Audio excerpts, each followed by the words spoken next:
Senators on both sides are urging former Vice President Biden to freeze the $6 billion in funds released to Iran as part of a prisoner exchange deal. They argue that this money, even if intended for humanitarian aid, could be diverted to support terrorism, especially given Iran's alleged involvement in supporting Hamas, which recently attacked Israel.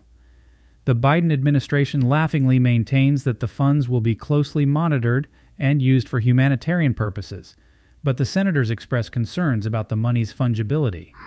Tensions in the Middle East have escalated, with some hawks suspecting Iran's involvement, although evidence remains inconclusive.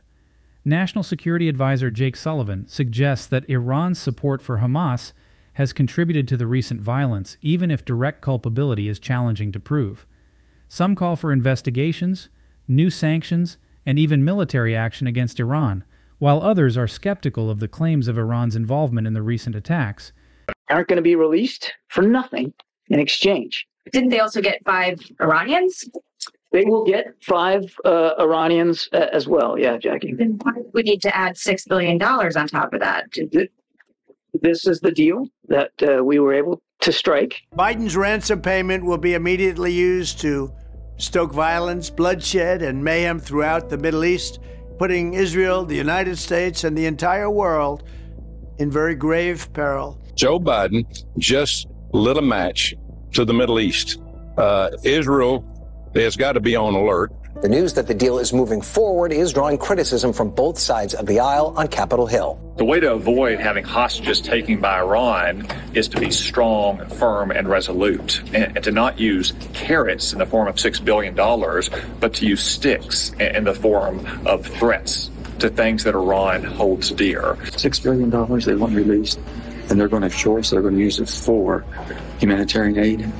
There's no guarantees of that. So I'm very much concerned about this. So we're looking into it much deeper, but I'm very concerned. Do you have concern that money is fungible? There is obviously money is fungible. The administration says this is limited to humanitarian aid, but they also acknowledge that funds are fungible, which means they can move them around and will aid them in being able to do other things.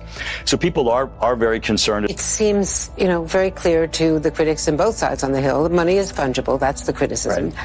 And now President Raisi has added fuel to the fire that already existed of criticism by saying we're going to do anything we want with it. But isn't it true that this frees Tehran up to spend more on other nefarious goals like supporting terrorism and boosting its nuclear program? And it's, I can't predict what they'll do going forward here. As Nancy explained to you, money's fungible.